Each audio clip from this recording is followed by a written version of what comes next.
Hello guys, আজি আমি শিকিম good ages আৰু bad ages কি হয়। তো ফাৰ্ষ্ট আমি জানিম good ages আৰু bad agesক আমি কেনেকৈ চিনি পাওঁ। তো ফাৰ্ষ্ট যিটো মুভ আমি এটা মুভেৰে যিটো এজ আমি এটা মুভত আমি সলভ কৰোঁ সেইটোক ক'ব good ages আৰু যিটো আমি এটা মুভতকৈ বেছি মুভ আমি সেই এজটো সলভ কৰাওঁতে লগাওঁ সেইটোক ক'ব bad ages। চাওক মই যদি ইয়াতে বগা ফেজটোত ক্ৰছ বনাব লাগে তো ইয়াতে মোক লাগিব 4টা এইচ। তো এইচ কেইটাত মোক লাগিব বগা কালাৰ। তো মই চাম বগা কালাৰকেইটা ক'ত আছে। তো এতিয়া চাওক বগা কালাৰকেইটা যদি মই এনেকৈ বনাব যাওঁ ইয়াতে ক্ৰছ বনাওঁ তেতিয়াহ'লে ইয়াতে বগা এটা আছে, ইয়াতে আছে, ইয়াতে আছে আৰু ইয়াতে আছে। তো মই যদি এইটো ইয়াতে লগাওঁ এইটো এটা মুভ হ'ব আৰু এইটো সলভ হ'ব। তো এইটো হ'ল মোৰ গুড এজ, এটা মুভত সলভ হৈছে। এইটো মোৰ এটা মুভত সলভ হ'ব। তো এইটো মোৰ গুড এজেছ। তাৰপাছত এইটো চাওক এনেকুৱা এটা মুভ দিলোঁ আৰু যদি মই এনেকৈ এবাৰ দিওঁ এইটোক এটা বুলিয়ে ধৰিব। চাওক যদি এনেকৈ দিওঁ এইটোক ক'ব এটা মুভ। তো এইটো গুড এজেছ আৰু এইটোও ছেম আছে। তো এইটোও মই এনেকৈ যদি লগাওঁ এইটো ক্ৰছ হ'ব আৰু এইকেইটা গোটেইকেইটা গুড এজেছ কাৰণ এইকেইটা গোটেই এটা মুভতে সলভ হৈছে। এতিয়া চাওক কেতিয়াবা আমাৰ বগাটো সন্মুখৰ ফালে থাকে। তো মই যদি এইটো এনেকৈ মিলাওঁ তেতিয়াহ'লে এইটো তলত আহিব কিন্তু বগাটো ইয়াতে নিমিলিব। তো এইটো মই এটা মুভত কেতিয়াও সলভ কৰিব নোৱাৰোঁ, ইয়াতে মোক দুটা মুভ লাগিব। তো এইটো মোৰ হ'ব বেড এজেছ। তো বেড এজটোক আমি গুড এজলৈ ফাৰ্ষ্ট কনভাৰ্ট কৰিম, তাৰপাছত আমি ইয়াতে সলভ কৰিম। চাওক এইটো আমি এটা মুভ দিলোঁ আৰু নেক্সট আমি 2 নম্বৰ মুভ দিলে এইটো সলভ হ'ব। তো চাওক বেড এজেছ আছিল, গুড এজলৈ চালোঁ, গুড এজলৈ আনি আমি ইয়াতে সলভ কৰিলোঁ। তো এইটো আমাৰ এটাতকৈ বেছি মুভ হ'ল। তো সেইকাৰণে এইটোক আমি বেড এজেছ বুলি ক'ম। তো এতিয়া চাওক আমি এনেকৈ কি পজিশ্যনত থাকিলে আমি গম পাম যে অতি সোনকালে গম পাম যে কোনটো গুড এজ আৰু কোনটো বেড এজ। চাওক ইয়াতে ই লেয়াৰটোত যদি আমাৰ বগা কালাৰটো থাকে, মই অকল বগা কালাৰত কৈ আছোঁ ফাৰ্ষ্ট। তো মই যদি ইয়াতে ই কালাৰত বগা কালাৰটো থাকে তেতিয়াহ'লে এইটো হ'ব গুড এজ। টপ লেয়াৰত যদি আমাৰ ইয়াতে গোটেইকেইটা বগা এজ হয় তেতিয়াহ'লে আমাৰ হ'ব এইকেইটা গুড এজ। ইয়াৰেও যদি বেক চাইডৰো যদি বেক চাইডৰ ই লেয়াৰটোত যদি গোটেই ই লেয়াৰটোতে যদি থাকে তেতিয়াহ'লে এইটোও হ'ব গুড এজ। তো আমি এতিয়া বেড এজৰ কথা কওঁ। বেড এজটো হ'ব আমাৰ এম লেয়াৰত, মানে ইয়াতে থাকিব এইটো যেনেকৈ আছে। যদি ইয়াতে থাকিলে বগা কালাৰ তো এইটো হ'ল বেড এজ। আৰু ইয়াতে এছ লেয়াৰটোত এছ লেয়াৰটোত যদি আৰু এম লেয়াৰটোত যদি বগা কালাৰটো থাকে তেতিয়াহ'লে এইকেইটা হ'ব বেড এজ। টপ লেয়াৰৰ এই 4টা এজ যদি বগা হয় এইকেইটা হ'ব গুড এজেছ, বা যিকোনো এটা থাকিলেও টপ লেয়াৰত যদি বগা থাকে এইকেইটা হ'ব গুড এজ। আমাৰ ই লেয়াৰটোত যদি বগা থাকে এইটো হ'ব গুড এজ। আৰু যদি আমাৰ তলৰ লেয়াৰটোত থাকে তেতিয়াহ'লেতো এইটো সলভ হৈ থাকিব কাৰণ আমি তলত ক্ৰছ বনাওঁ। তো চাওক এতিয়া মই গুড এজ আৰু বেড এজৰ সহায়ত আমি ক্ৰছ বনাব চাম। তো এইটো চাওক এইটো বগা আছে, এইটো মোৰ বেড এজ, এইটো গুড এজ, এইটো গুড এজ আৰু এইটোও গুড এজ। তো মই এইকেইটা এটা মুভত সলভ কৰিম। এইটো এটা মুভ হ'ল। এতিয়া চাওক এইটো ৰঙা আছে, বগা আছে।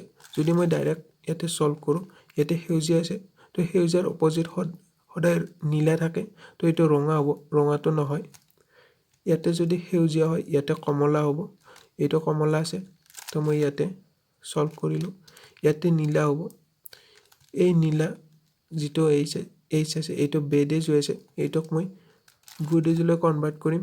তাৰপিছত মই ইয়াতে সলভ কৰিম। তাৰপিছত মই ইয়াতে এনেকৈ এই লেয়াৰটো খালী কৰিম আৰু ৰঙা এইচটো মই তলত নমাম। তো মোৰ ক্ৰছ কমপ্লিট হ'ব আৰু তাৰপাছত মই গোটেই কালাৰকেইটাক নিজৰ চেণ্টাৰৰ লগত মিলাই দিম। তো এইটো ক্ৰছ হ'ল। এইটো আমি অকল চিফ অফ মেথডত ক্ৰছ বনোৱাৰ আমি যিটো গুড এজ আৰু বেড এজ লাগে সেইটোত মিলাইছোঁ। তো মই এতিয়া লৈছোঁ এটা নেক্সট কেছ। ইয়াতে আমাৰ আছে বগাৰে যদি মই ক্ৰছ মিলাওঁ তেতিয়াহ'লে এইটো গুড এজ হ'ব, এইটো গুড এজ হ'ব, এইটো বেড এজ, আৰু আমাৰ ৰেড কালাৰৰ এজটো আমাৰ বেড এজ হ'ব। তো মই এই দুটা এজ আমাৰ গুড এজ হৈ আছে। তো মই নৰ্মেলি ইয়াতে সলভ কৰিম। ইয়াতে আছে এইটোৰ ইয়াতে হ'ব নীলা, ইয়াতে হ'ব ৰঙা, ইয়াতে হ'ব সেউজীয়া।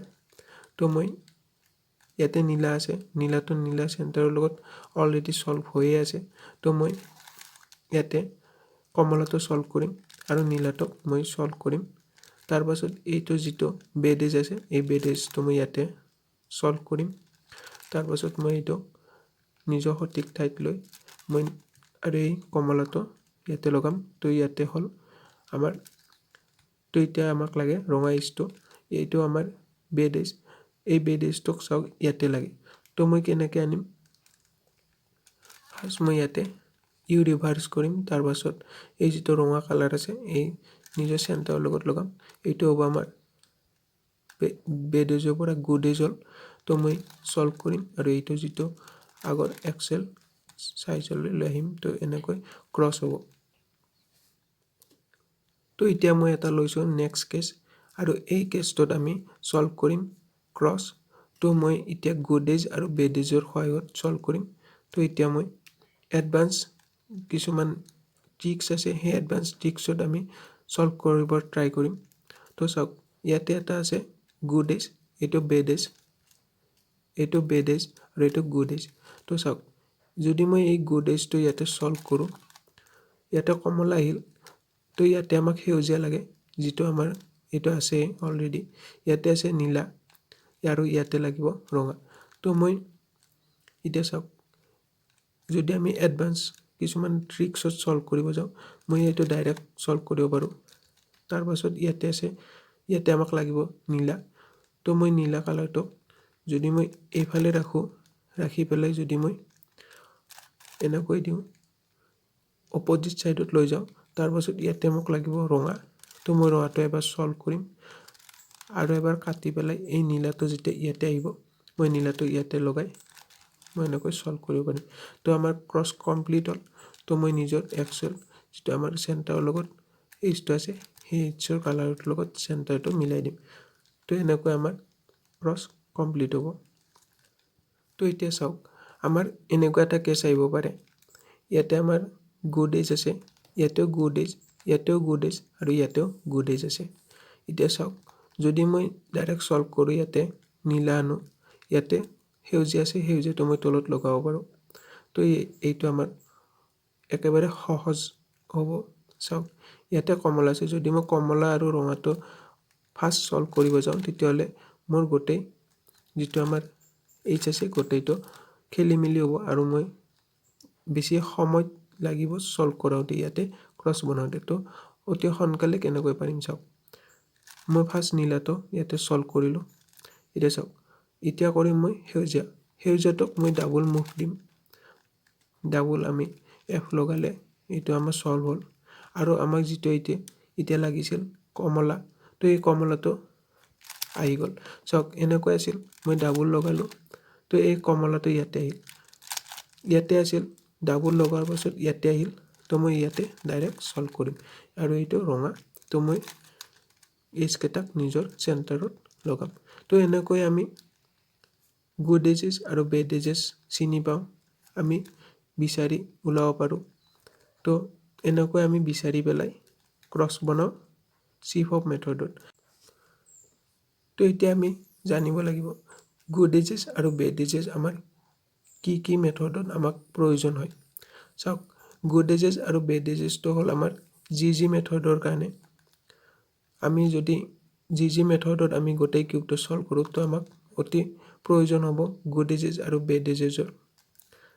যদি আমি চিফ অফ মেথডত আমি এডভান্স লেভেলত আমি চিফ অফ মেথডত আমি ক্ৰছ বনাওঁ, তেতিয়াহ'লেও আমাক লাগিব গুড এজেছ আৰু বেড এজেছ।